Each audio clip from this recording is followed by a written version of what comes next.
آئے ملتے ہیں یوسف صاحب سے. جی السلام علیکم یوسف. وعلیکم السلام خاور، کیسے ہیں آپ؟ یہ تو میرے لیے بہت اچھی آنر کی بات ہے کہ میں جس جگہ پہ جا کے شوٹنگز کرتا رہا ہوں اور آج وہ پرسنالٹی میرے سامنے بیٹھی ہوئی ہے جس کے ساتھ ایک پوری تاریخ جڑی ہوئی ہے، پورا لاہور کا ورثہ اس کے ساتھ جڑا ہوا ہے. مجھے آپ یہ بتائیں کچھ اپنی جو انیشیل لائف ہے اس کے بارے میں کچھ بتائیں مجھے. میں اندرون شہر میں اپنی حویلی میں، یہیں میری پیدائش ہوئی 1951 میں. ویسے آفیشیلی میری جو ڈیٹ آف برتھ ہے وہ 53 لکھی. اچھا. اب اس زمانے میں میرے خیال جو والدین تھے وہ سمجھتے تھے کہ ہو سکتا ہے کہ جب بڑا ہوگا تو سی ایس ایس کا امتحان دے لے، تو اس میں ایج کا وہ ہوتا ہے کہ کچھ ایک ہوتا ہے بیریئر، تو اس میں 2 سال آپ کو عموماً اس زمانے میں لوگ یہ ضرور کرتے تھے کہ ایج کو 1-2 سال کم لکھوا دیتے تھے. تو کچھ سال مجھے یاد ہے کہ ہم وہاں رہے. پھر جب میں تقریباً 5-6 سال کا تھا تو کچھ عرصے کے لیے میرے والدین جو تھے علامہ اقبال صاحب کے گھر، کیونکہ وہ گھر خالی تھا تو وہاں وہ شفٹ کر گئے ہمیں لے کے، کیونکہ ڈاکٹر جاوید اقبال صاحب باہر پڑھنے گئے ہوئے تھے انگلینڈ. تو وہاں ہم پھر 11 سال کی عمر تک ہم وہاں رہے، اور پھر جب میرے دادا نے گلبرگ میں گھر بنایا تو پھر وہیں سے ہم ادھر آ گئے.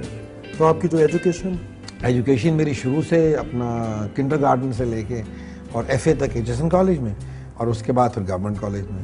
آپ کی حویلی 300 سال پرانی ہے یا شاید اس سے بھی پرانی. اس کی سٹوری کیا ہے؟ لوگ بڑے اس مسٹری کو ایکسپوز کرنا چاہتے ہیں. اس کی کوئی مسٹری نہیں ہے. یہ گھر جو ہے یہ تقریباً 300 سال سے زیادہ پرانا ہے. ہماری فیملی میں کوئی 175 سال سے ہے ہمارے پاس. اس سے پہلے اٹ کیم انٹو پرومیننس، کیونکہ یہ جو بازار ہے اس کا نام ہے بازار برود خانہ، اور اسی حویلی کے نام پہ اس کا بازار کا نام لیا، کیونکہ یہ جو گھر تھا یہ لاہور کے کور کمانڈر کا گھر تھا، اس جرنیل کا گھر تھا جو اس کا موسٹ ٹرسٹڈ جرنیل تھا رنجیت سنگھ کا، اور اس کے نیچے تمام جو اسلحہ خانہ تھا یا بارود خانہ تھا، اسی لیے اس کا نام حویلی بارود خانہ ہے. اور ہم نے بھی، ہماری فیملی نے بھی یہی نام اس کو چینج نہیں کیا، بلکہ till today it is known as Haveli Barood Khana. اور شہر میں بھی لوگ جو پرانے شہر والے وہ ہمیں اسی طرح جانتے تھے کہ حویلی بارود خانے والے، کیونکہ ہماری فیملی بھی کشمیر سے it move from Kashmir first to Sialkot and then to Lahore. تو سکھوں کے زمانے میں یہ پرومیننس میں آئی، اور اس میں جو شہر کو، لاہور کے شہر کو ڈیفینڈ کرنے کا جو تمام اسلحہ اور بارود تھا وہ اسی کے اندر اسٹاک تھا. پھر اس کے بعد جب حکومت ختم ہو گئی سکھوں کی، تو اس کے بعد یہ ہمارے بزرگوں نے اس کو خرید لیا، اور اس کو خرید کے اور اس کو کچھ تھوڑا سا اس میں چینجز کیے. جو آفس تھا اور جو ریزیڈینشیل ایریا تھا اس کو ملا کے تو ایک پورے ایریے کو ایک زنان خانہ بنا دیا گیا، اور اس کے جو سڑک کے اپوزٹ ایک اور حویلی تھی جو اسی کا ہی حصہ تھی وہ مرد. تو آپ کو لگتا نہیں کہ آپ نے ایک سفید ہاتھی پالا ہوا ہے جس کی مینٹیننس جو ایک آن گوئنگ پروسیس ہے آپ کے ساتھ چلتا رہتا ہے؟ نہیں، بالکل نہیں، بالکل میں اس کو سفید ہاتھی نہیں. اس کو تو مینٹیننس میں بہت خرچہ آ جاتا ہوگا. نہیں، میرے کو اتنا زیادہ بھی خرچہ نہیں. آپ کا شوق اتنا زیادہ ہے کہ وہ اب اتنا زیادہ بھی کوئی، جو آہستہ آہستہ اسی اوور دی ایئرز آپ دیکھیں، میں 1987 میں یہاں موو کیا، اور ابھی تک اس کی آہستہ آہستہ جو چیزیں ہیں کچھ ٹھیک ہونے والی ہیں. کافی ساری، آئی تھنک آلموسٹ 90% اس کی ہو گئی ہے. 10% رہتی ہے کہ جہاں ابھی کچھ 1-2-4 کمرے ہیں کہ جن کو میں نے ڈو اپ کرنا ہے اور کچھ اور چیزیں ٹھیک کرنی ہیں. تو یہ تو ایک آن گوئنگ پروسیس ہے. اچھا، آپ کیا سمجھتے ہیں لاہور کی جو ایک خاص بات تھی، مطلب ہونی چاہیے، وہ بسنت تھی، اور آپ کی حویلی میں تو اتنا کوئی ہلا گلا لگ جاتا تھا کہ لوگوں کی ہر ایک کی خواہش ہوتی تھی کہ بس میں اس حویلی میں ایک دفعہ بسنت جا کے دیکھ لوں.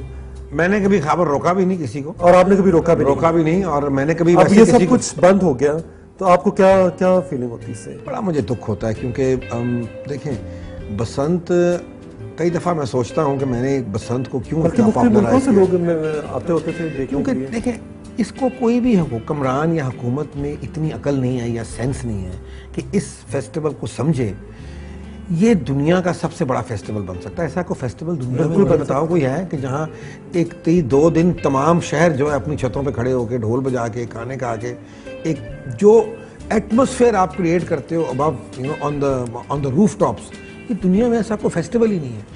یہ تو ہمارے لیے ایک بہت بڑا کوئی دنیا میں کسی ملک میں اور آئی ٹیل یو یہ فیسٹیول ہوتا ابھی تک انہوں نے اس فیسٹیول کو وہ بنا دینا تھا کہ جو برازیل نے وہ مارڈی گرا بنا دیا. یہ ہندوستان جیسا ملک جہاں پسند تھا, حالانکہ ہم لوگ تو کئی ہمارے علماء جو ہیں وہ کہتے ہیں کہ جی ہندوؤں والا فیسٹیول ہے, وہاں کوئی پسند ہے ہی نہیں, بالکل نہیں ہے, بالکل نہیں ہے کوئی پسند. جو ایک لاہوری پسند ہوتی ہے اس کی بات ہی کچھ اور ہے. اب اللہ کا شکر اتنا ہے کہ چاہے پنجاب حکومت بین لگا دے یا جو مرضی کرے, ان کا بھی انفارچونیٹلی بین جو ہے وہ لاہور تک ہی ہوتا ہے. لاہور کے علاوہ ہر جگہ قصور میں, فیصل آباد میں, گجرانوالہ میں, کیونکہ یہ چیز اب جو ہے نا زیادہ آگے نکل گئی. اگر بہت سی عورتیں مل کے ہمارے چیف منسٹر پر پہنچ جائیں کہ ہمارا بچہ مارا گیا, اس کا گلا چیرا گیا, یہ ہو گیا وہ ہو گیا, تو اس کے علاوہ پھر کیا حل ہے؟ مجھے یہ بتائیں کہ ہر سال جو بیچز ہیں آسٹریلیا کی, وہاں شارک سے کتنے لوگ مر جاتے ہیں, 100-200 لوگ. کیا انہوں نے سوئمنگ بند کرا دی ہے؟ اس طرح نہیں کرتے. آپ پروٹیکشن کرتے ہیں, آپ اس کو سیف بنائیں. آپ یو شوڈ میک شور کہ یہ جو ڈور ہے یہ ڈور مارکیٹ میں مت آئے جس سے گلے کٹتے ہیں. جب وہ ڈور مارکیٹ میں نہیں آئے گی جس سے گلے کٹتے ہیں, اور جو اوریجنل ڈور جو ہوا کرتی تھی کاٹن کی ڈور وہی اویلیبل ہوگی, تو پھر کیوں گردنیں کٹیں گے؟ بات بھی صحیح ہے, لیکن یہ کہ یہ فنکشن ہوتے رہنے چاہیے تھے. اب وہ 2 بلین روپے کی انڈسٹری بن گئی تھی. یہ سارا 2 بلین روپیہ لاہور میں ہی خرچ ہوتا تھا نا, پاکستان میں ہی خرچ ہوتا تھا نا, اور یہ نیچے تک جاتا تھا. جو چوڑیاں بیچنے والا ہے وہ بھی پیسے بناتا تھا, جو کھانے پکانے والا ہے وہ بھی, جو چاٹیں لگاتا ہے اس کا بھی پیسہ, جو کباب لگاتا ہے وہ بھی کوئی یہ نہیں کہ لاہور میں کوئی ٹینٹ لگانے والا, کوئی کپڑے والا, کوئی. اب تو آپ کو تو پتہ ہی کہ ایک فیشن انڈسٹری بھی ساتھ ساتھ ابھرنے شروع ہو گئی تھی کہ بسنت کے ارد گرد ہم نے یہ پلاننگ کی تھی کہ فیشن شوز رکھے ہیں. بسنت کے حوالے سے کپڑے والے لگ گئے, بسنت کے سانگز آ رہے ہیں, بسنت کے ہیئر سٹائلز آ گئے, بسنت کے گانے آ گئے. سارے جتنے بھی آپ کے جو ہیں ٹیلی ویژن چینلز وہ اسپیشل بسنت کے پروگرامز کرتے تھے. آرٹسٹ کون, everybody of every class made use to make money on Basant. دوسری بات یہ ہے بسنت کی جو فیور میں جاتی ہے کہ بسنت ایک فیسٹیول ہے جو آپ اپنے گھر میں بیٹھ کے منا لیتے ہیں. ہر کوئی اپنی اپنی چھت پہ چڑھا ہوتا ہے اور اس کا فیسٹیول آن ہے. اس کو کہیں پیسے خرچ کے کوئی ڈی ایچ اے نہیں جانا پڑتا یا کسی اور جگہ نہیں جانا پڑتا کہ وہ پوک جو گھر میں پکتا ہے, بچوں نے گڈیاں اڑائیں, سارا فیملی چھت پہ چڑھی, میوزک لگا دی, کوئی انجوائے کر لیا, اچھا دن گزر گیا. اس کا ایک اور بھی ہوا ہے کہ لاہور میں بہت مصنوعیت بناتا جا رہا ہے. وہ جو چیزیں ہمارے جو فیسٹیولز ہوتے تھے, عید میلاد النبی, پھر اس کے بعد یہ بسنت کے فنکشن, اور دیکھتے دیکھتے اب اس کی جگہ پارٹیاں آ گئی ہیں, ہیلووینز آ گئی ہیں, اور یہ سارے جو ویسٹرن کلچر ہے وہ آتا جا رہا ہے. یہ دیکھ کے مجھے بڑا دکھ ہوتا ہے. آپ کو ہوتا ہے, مجھے بھی بہت ہوتا ہے, لیکن میں کیا کروں.